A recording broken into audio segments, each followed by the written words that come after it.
Hey YouTube, in this video we're going to prove the cancellation laws for a group G. So suppose G is a group and we have three elements A, B, C, and G. 1. If AB is equal to AC, then we can cancel the A's, hence the name cancellation law, and we get B equals C.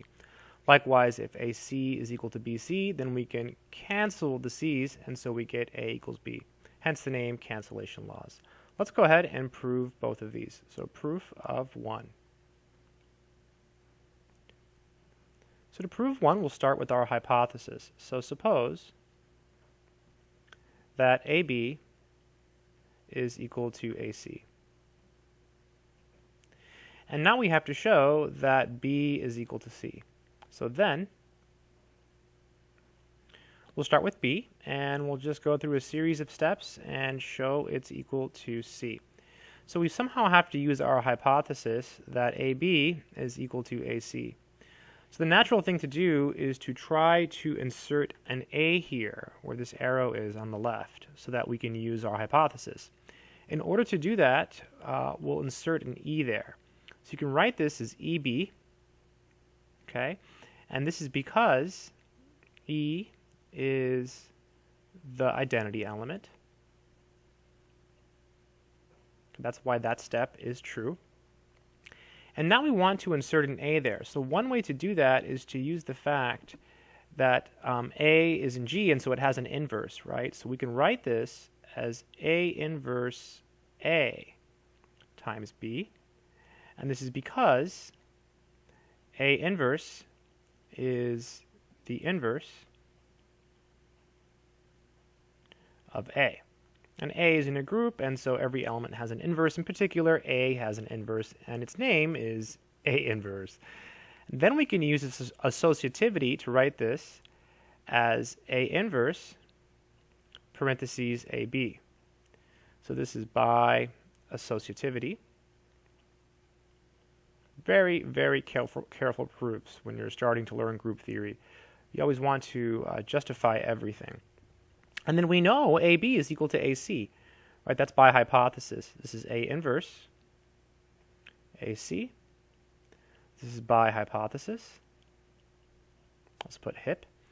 And then we can use associativity one more time and write this as A inverse A times C. This is by associativity. And then A inverse times A, well, we know that's equal to the identity element, right? That's because A inverse is the inverse of A. So this is because A inverse is the inverse of A. And EC is simply equal to C, and this is because E is the identity, because E is the identity. So we justified every single step, right? And in your mind, you should at least know what's going on in every step. So we showed that B is equal to C. Boom, that proves 1. Let's go ahead and prove 2. So proof of 2.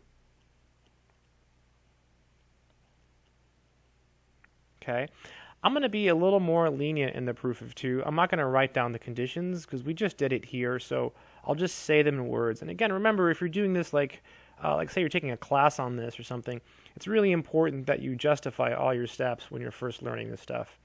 So suppose that AC is equal to BC. That's our hypothesis. So suppose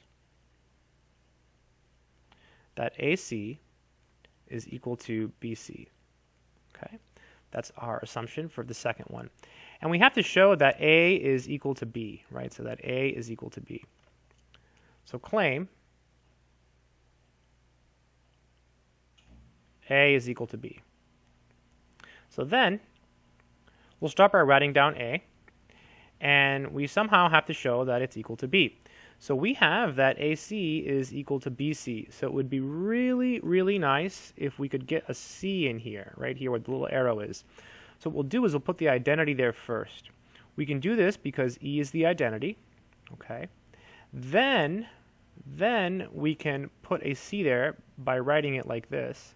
C inverse.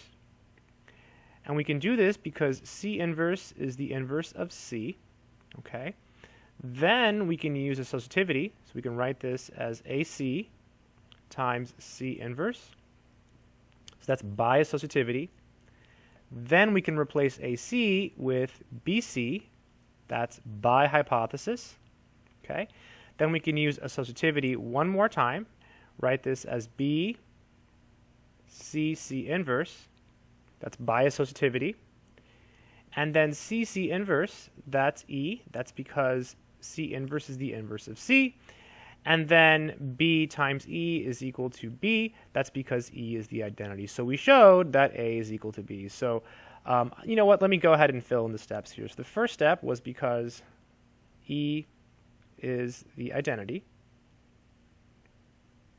So we could do that. The second step was because C inverse is the inverse of C. The next step was by associativity.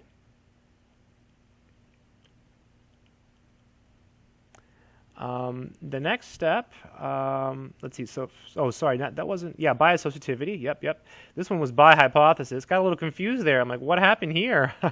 So, yeah, by hypothesis, right? AC is equal to BC. So that's by hypothesis. And looks like we used associativity again here, so by associativity.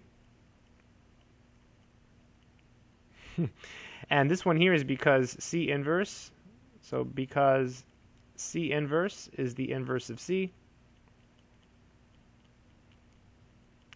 And the last one was because E is the identity. So that's it. We've proved the cancellation laws. I hope this video has been helpful. Thanks for visiting my channel. That's it.